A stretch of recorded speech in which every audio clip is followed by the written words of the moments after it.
This is a Geek Leader podcast, and I'm your host, John Rauda. This show is all about helping us grow as leaders, become better technologists, and improve our lives both at work and at home. I hope you enjoy the show and learn a lot.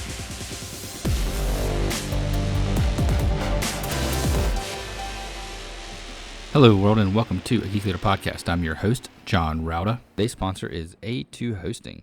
I've been using A2 Hosting solid-state hosting solutions for our website at geekleader.com for many, many years now, and absolutely love their support, their service, and all the features that you get. You get access to cPanel. You get all of the things that you can imagine for a great WordPress experience, including their A2 optimized WordPress, which does extra security checks, extra lockdown. You can lock down your editor file so you can't edit anything inside there. You get alerts whenever there are file changes that are done.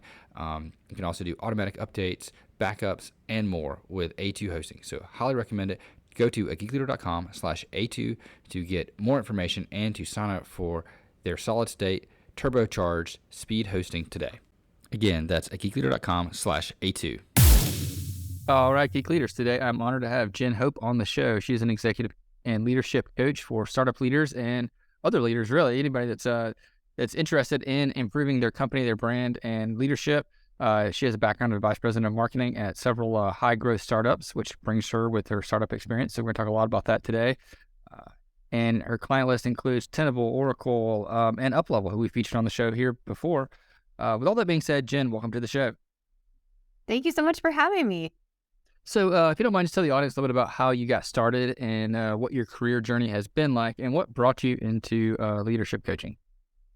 Yeah, so I got my start in the early days of search marketing, working in an agency, and spent a lot of time in the agency world. So worked specifically in paid search and natural search when that was still a thing that we called it, and moved quickly into understanding brand, the bigger picture of marketing, and took a leap when I moved to the Seattle area about 15 years ago into the world of startups. And really started leading marketing teams, spending time in more of that high growth pace that you were talking about in high growth startups, and leading marketing teams for organizations. And it was through that I saw leaders like myself who had lots of experience in marketing and were starting to grow into positions of leadership without a lot of formal training to stand up that discipline, and really wanted to help, really. I saw folks like myself and saw an opportunity to give them both support and structure and framework and management training. And so I made that leap about 10 years ago. Nice. I think back in my early days I had a startup back in the late 90s, early 2000s, and it was just me and two other guys out of college, and we decided to build websites and do web marketing for people. And it was back before a lot of the black hat techniques were out there for SEO and things like that, before SEO was even a term. I had just set up all these subdomains for my website, and I didn't know what I was doing. But all of a sudden I was getting about 1,500 emails a day asking people like filling out my contact form. And I didn't even know what to do. So I just shut it down. And I was like, if I had like a coach back then, who knows where this thing would have been. But I was talking to my buddies who were in college. We were all seniors in college, and we started getting all this traffic and didn't know what to do. We're like, what do we do? Like, I don't know. Let's just turn it off and go to the bar. Oh my gosh, that's hilarious. That's hilarious. Yeah, I try to explain to people like that I worked in what was like travel, right? Before we had like a travel vertical, right? We were like selling like clicks for pennies, right? And people remember that. If you know Black Hat SEO, you probably remember things like Mission Junction, which like the bananas term that only those of us who are in the deep in that back in the day would probably know. Yeah, we ended up just like pivoting. We would take only local clients because we didn't know what we were doing. We were way over our heads and didn't have any help. So, oh well, that was a lifetime ago. It seems like. Really, truly, absolutely. So, one of the things that I've learned is that it's so important to have like a mentor or a coach or someone to help you along your leadership journey. And, going through something like that and having the stress of a startup on top of trying to lead people, which was always the hardest part about management in general, it's so important to have that person. How is it that someone goes about, finding who is the right coach for them? I think folks go a couple routes. People who've worked in an environment where coaching is encouraged, and by that I mean folks who see it as a benefit and a support system instead of like a tool to use when things are going awry. um, Folks who have seen it really modeled for them in a way that it's, without shame, which of course it should be to get support and to have somebody in your corner. For those folks, I see them go to their network. They'll go and they'll find folks that they are either connected with or loosely connected with, and seeking it through referral and suggestion. And then there are folks, I think, who are out in the world, and this is not right or wrong, but go out and find it on their own. I will tell you that a lot of my business is built around search and, folks finding me on the internet. They're doing a search in their local area or on their coast, or someone who can understand their position. And they're finding them after a series of interviewing. I find a lot of folks will come with, a handful of conversations already in their pocket, and finding somebody that they find both could support them and also that they've got a vibe with. I think that's one of the most important pieces of the relationship. Do you feel like you could trust this person and tell them something, that you hold near and dear to your heart? Yeah, I think the trust part's a really important one. You have to have someone who you feel you can get value from, and that has somewhat walked in your footsteps before, and can, or at least talk to people in your footsteps before, and can transpose that information and give it to you in a way that you can absorb. Yeah. And where you're going to come in and be able to say, I don't have the answers here. I'm not really sure what to do. And be willing to say either, I'm in it, or it's, a minute above my head, or just be able to think out loud. Where, sometimes I think in our professional journey, we learn to slow it down and to manage our words, and hopefully in coaching, folks feel like they have an opportunity to kind of say it as you think it, and in a way where we can get really comfortable with one another. Yeah, I think I've read some of the blog articles that you've written, and you've referred to Radical Candor, and that book that talks a little bit about how to use kindness, but also say what you're thinking and have that transparency that's out there. How have you been able to take some of the information in that book and use it to really benefit your clients? We use Radical Candor. I use Radical Candor. It's the first thing that I send to my clients. Hot tip if you're coming in, that it's one of the tools that I use the most frequently, because I think what it does is it helps folks for themselves understand what some of their natural tendencies are. For some of us, we could be overly caring. Some of us, we could be overly critical, and finding ourselves in that quadrant that they use in Radical Candor can be really helpful, because then we have a path. We have a path to, I would need to be, more challenging, or I need to tone down caring and get to, more of that candid space. And so I find that it really, because of how simple it is, it helps folks be able to chart a course to something different, really, no matter where they are. You can look across the quadrant and see, okay, that's where I want to head. And you've likely seen it. Something that looks like the Radical Candor that's in the book. I'm hopeful that most folks have seen that somewhere in their professional career, and are able to point to an individual and say, oh yeah, that's how they do what they do. That's how they were able to get the best of me, the best of a team, because they were able to both kind of challenge directly and care about me as an individual. And you only know that when you feel it, but what it looks like to be cared about in that way. Yeah, I think one of the key points that I've always liked is those non-negotiables that you set up with yourself, and getting comfortable with yourself as a leader. I know when I first became a manager many years ago, I got promoted into it, and I was leading my peers now at this point. I never really felt like I deserved it. I kind of felt like I was still their peer, but I don't know, it just felt weird. You know what I mean? Yeah, absolutely. We find this a lot. And what I hear from folks often is that when they start to get a sense of their own boundaries, we know when we're crossing them, right? We know how to exercise them. And some of the non-negotiables I love, that you're mentioning, I think that you talked about Kim Scott, and how, she helps leaders find a way to say, okay, these are the 5 things that I know about myself, right? I need to, move my body, exercise once a day. I need to be home for my family 5 dinners a week, or for my partner or for myself, right? 5 dinners a week. I need to do X and Y. I need to go on a weekend trip with my partner, once a quarter. And then I need to take 2 weeks off to be with my people, whoever that might be, a couple times a year. And like, wow, first of all, like, honor to her for being able to figure that out. And then to really, honor it for herself in action, right? How do we set that up? How do we set the calendar that says, hey, this is this is how I'm going to lead, and then truly live by it in that like, she says, non-negotiable way. So, the meeting's not going to cross this timeline because this is Jen time. This is John time. Yeah. And so what do you do as a leader when exceptions come up or something comes up that kind of interferes with your non-negotiables for a brief period of time? How do you bounce back when you I don't know, I don't want to say the word, I guess, backslid on some of those non-negotiables because of pressure from work or something like that?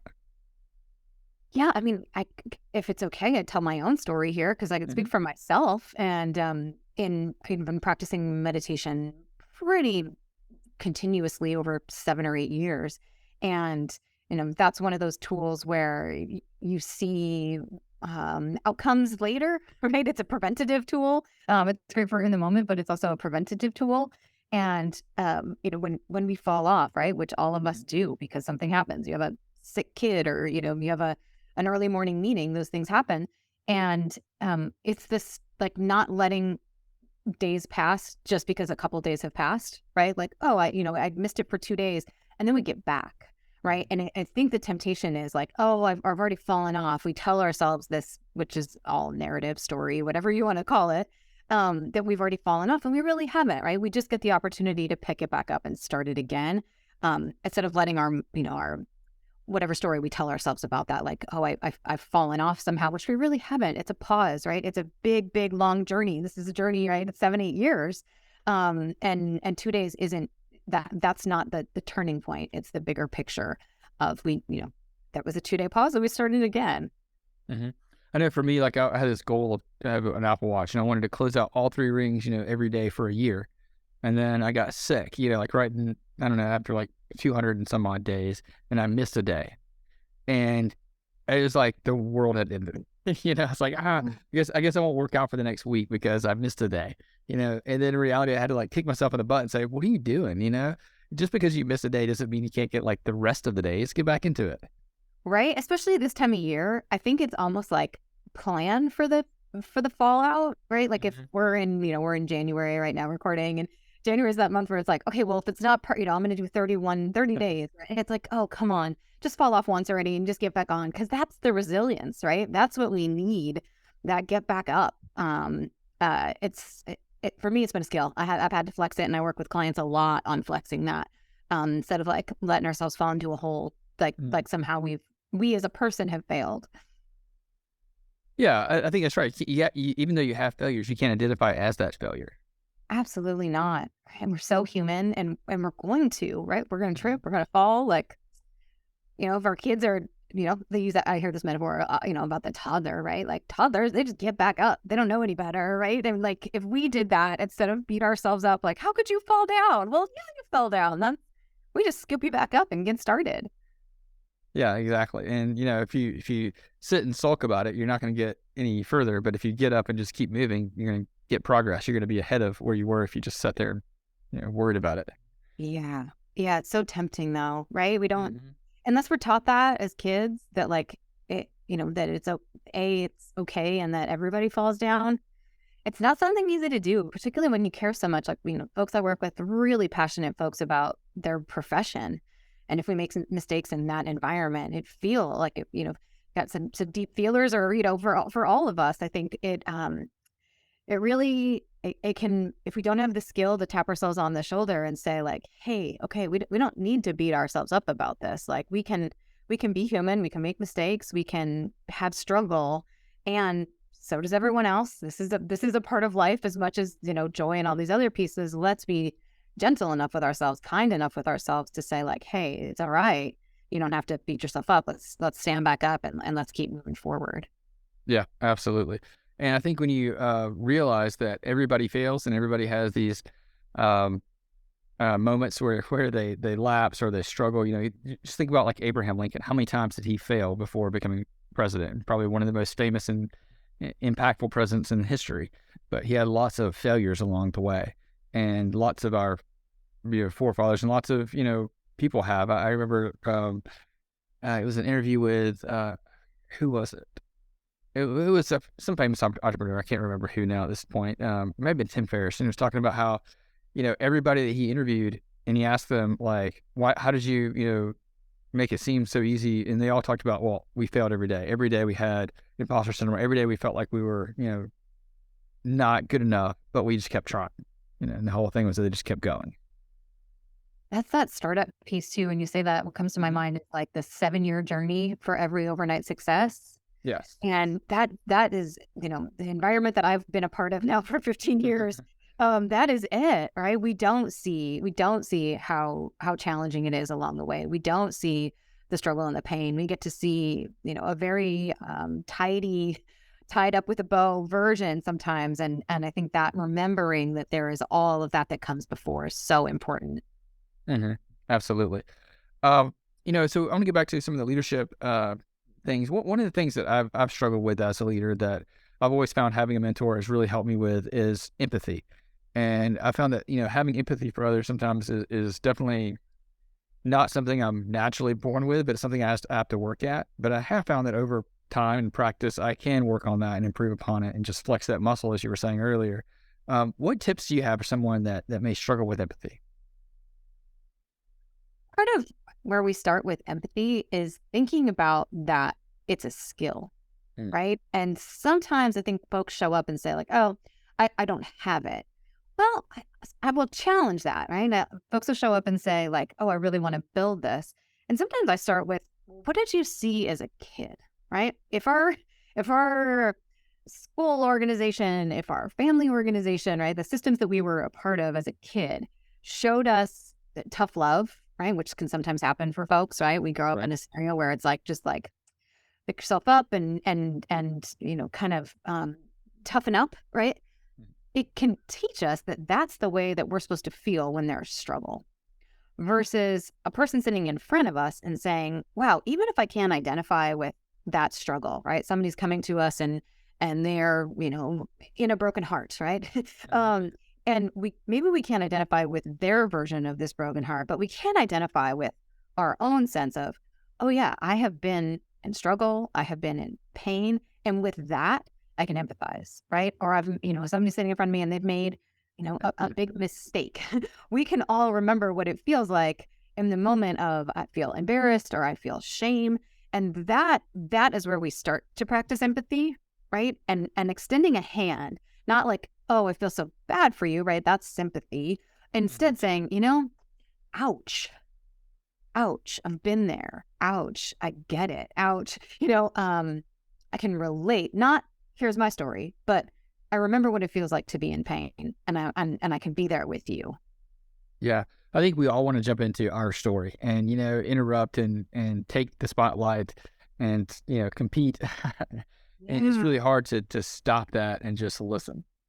And it's well-meaning, right? In those moments, what we're trying to do is create connection, right? If we're giving our own story, we're trying to tell that person like, I've been there. Oh, and here's my story.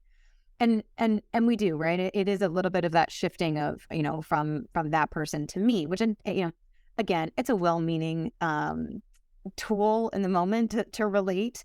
Maybe not always the one that person needs. Yeah, I mean, my wife tells me that all the time. I just want you to listen. They'll solve the problem. Just listen to it. Yeah, I mean, that's, as coach, that is part of a skill that I've had to learn too, right? Is the listening part, just being there for that person, how important, transformative, in fact, it can be to be seen, to be heard, to be validated in our experience, and to be challenged when our feelings may be, giving us a little bit of BS. Yeah. But another thing you have to do as a leader and as a coach is to give that tough love when necessary. What are some tips that you have for being able to communicate that tough love in a way that makes it effective? It's that balance where we can tie what we call tough love to the bigger picture, right? I care about this person. enough to tell them where they may be getting in their own way, right? I have, worked with folks where their style is to come in and, I sometimes say like they level people instead of leveling with people. And that's where we want to apply the care, right? We can be really clear. We can be, quite expressive about what we mean and say what we mean and mean what we say. But we want to do it without leveling the person, right? Mm-hmm. Yeah, And absolutely. I think I've seen you write about the fact that they need to do it with kindness, and kindness is a very important skill for leaders today. And how do we know as a leader that we are delivering this with kindness?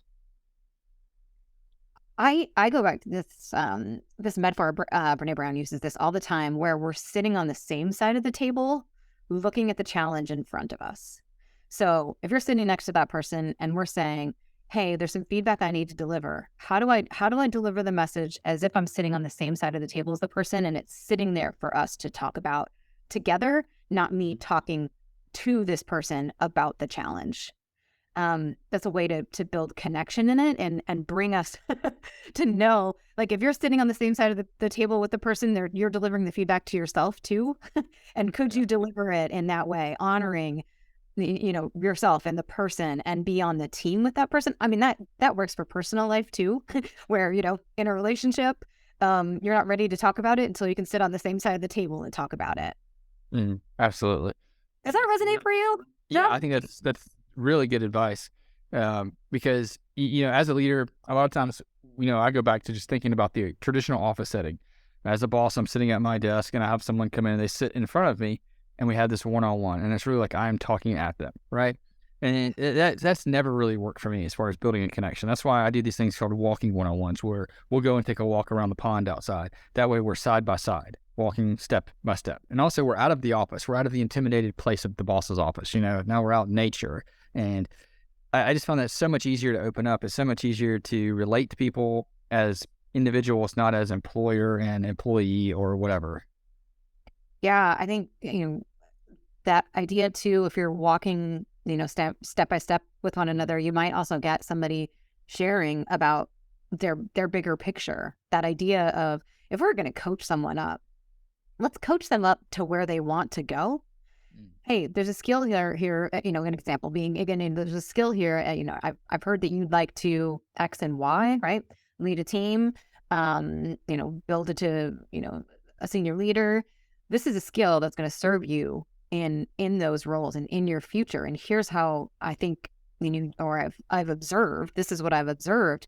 And here are some suggestions that might take you further, right? To get you where you want to go.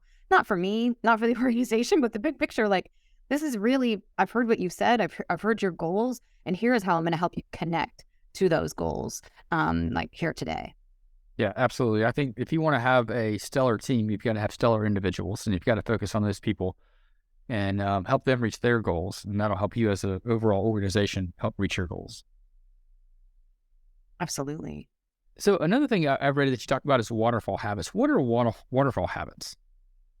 So for the for the folks that I work with, waterfall habits are quite individual. But at the heart of it, what I've observed is that there is one place to start, one habit, one small way that we behave throughout our day and throughout our week and bigger picture life. That if we kick off that habit, it will waterfall into other parts of our life and into other parts of our habit. For some folks, this is, if I go to bed at a time where I'm going to get enough sleep, that is going to set me up for a day ahead of me that goes along more smoothly, or more like I would prefer it to go. If I get enough sleep, then I'm going to wake up in the morning and I'm going to get a drink of water, and then that's going to lead me to, have enough time to set up my day for success. For some folks, this is, I'm going to wake up in the morning and I'm going to go for a 20-minute walk. And if I go for a 20-minute walk, then I'm going to come home and get hydrated, have a great conversation with my kid or my partner or my cat, and that's going to set me up for the day ahead that I'm really hoping to have.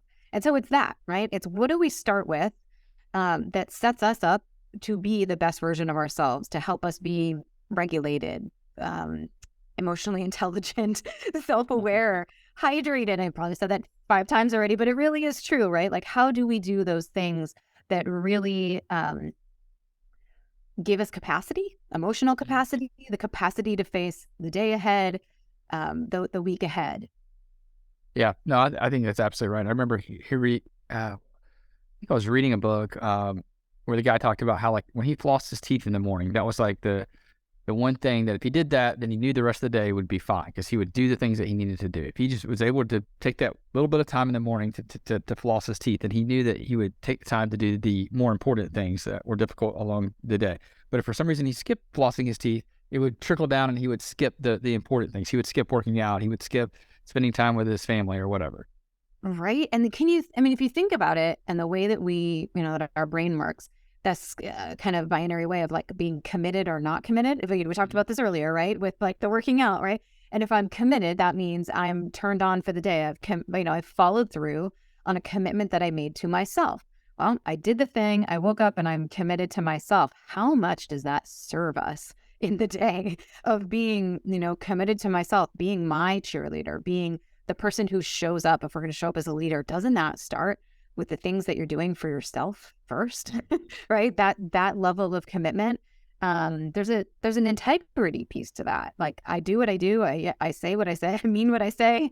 Even when it comes to myself, that there's an integrity there and a commitment to who we are, right? I care about myself. I've lost my teeth this morning, right? Like, I heard this, like state of your bed is the state of your head. So if you like wake up and make your bed every morning, right, you're setting your day up for success. Yeah, I've heard that too. And, going back to that, you kind of alluded at, the importance of self-care for leaders. And a lot of times in this entrepreneurial culture that we have out there, we hear about stories of people like Elon Musk working 18 hours a day, sleeping on the floor of the factory in order to get projects done. Why is it important for leaders to focus on the self-care and not to fall into the traps of overdoing it sometimes? Ultimately, I end up working with a lot of folks who are looking to take back some control, right? Like regaining some control. And I think this is one of the things that, where I see the job takes control, the commitments elsewhere take control. And some of it is we've put our heads down in again, like a well-meaning action to put our heads down and do the work. And then we pick our head back up and we don't necessarily like how we feel. We don't necessarily like some of the ways that we can behave or the ways that we can get reactive. And the getting ourselves back on the rails, and that can mean a lot of different things. Like self-care means, to some, yes, it's a bubble bath, but for others, it is the baseline of how do we care for ourselves? Do I take the time to nourish my mind, nourish my body, nourish my creativity, right? Or even just like the enjoyment of my life. How do I play? What are my hobbies? Some of that is the picking our head back up and regaining control in a way that says, in addition to being successful in my career, which I totally understand is a really important factor for folks. I'm raising my own hand here. And also have a fulfilling life, right? Have meaning, have, connected relationships. That is sometimes where, the pause comes from, and that regaining some control, that sense of saying like, oh, I am clear on my direction. And I've put that intentionally in place. Mm-hmm.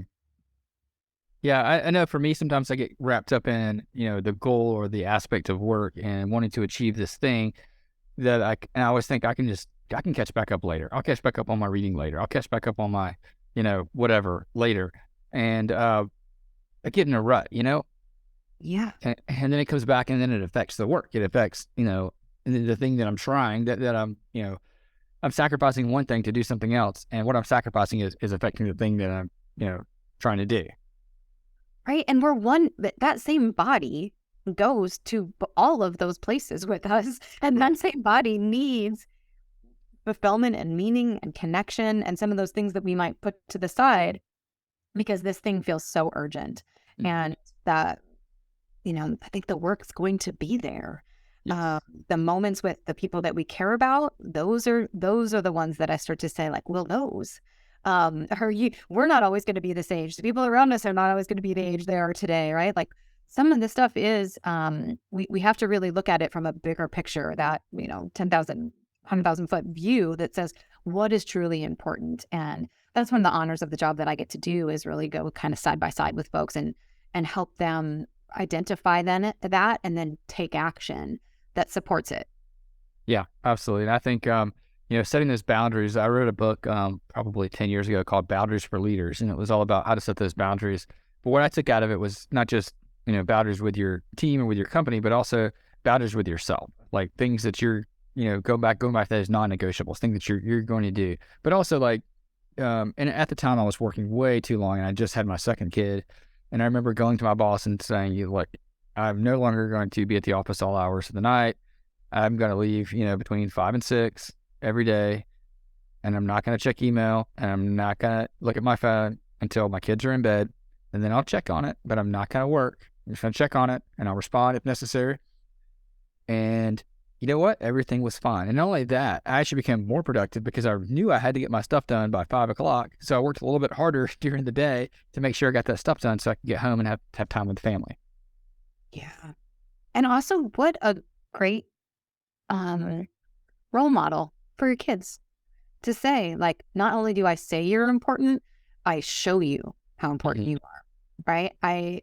You may not know that I was there all that time when you were so tiny, but I showed you, right? And we built that connection when you were there and when you were that young. And that's the kind of thing where we look back and say, wow, did I build a relationship with my kids?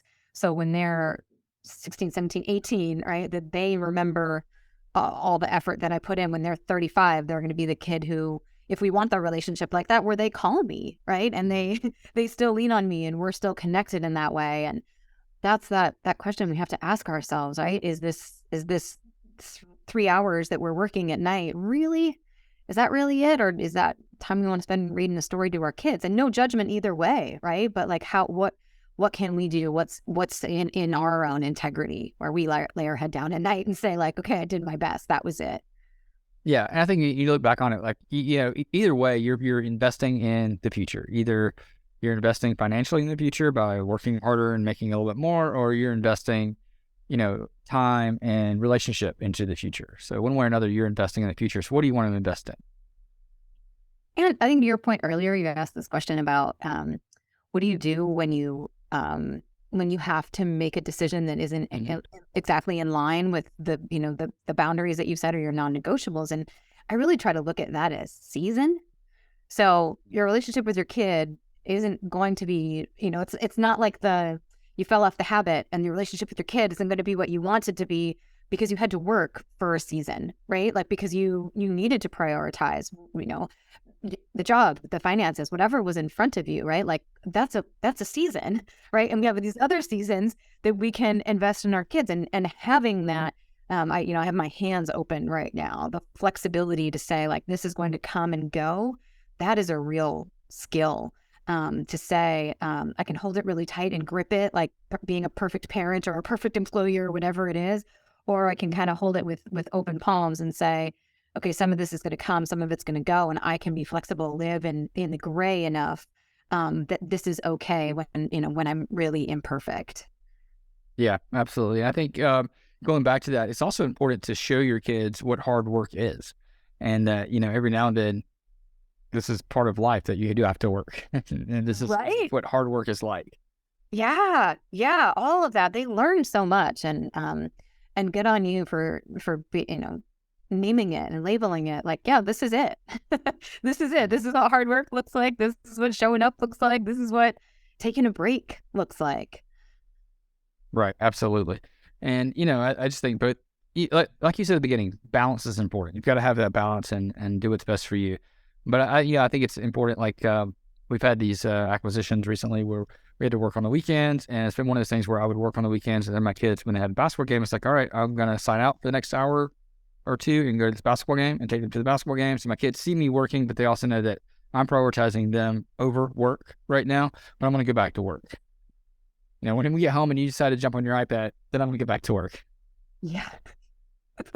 Yeah, isn't that it? Isn't that it that says, like, okay, I'm here, I showed up, and we can as a family come through this season and relationships still strong.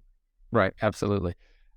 This has been a great conversation. How can people connect with you and learn more about some of the services you offer? And maybe if they're interested in a coach or having some help with their company, they can come out to you.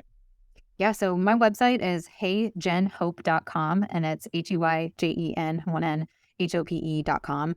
And there you can book a discovery call. It's an opportunity for us to get together and see if there might be some of that synergy that we were talking about earlier for both either you, for your team to do training and development or one-on-one coaching. And then you can find me on social. So Hey Jen Hope, LinkedIn and Instagram would be the place to follow me there. Awesome. And I'll link that up in the show notes too at geekleader.com so people can go right through and click through and connect with you. Again, been a great conversation. Really appreciate having you on.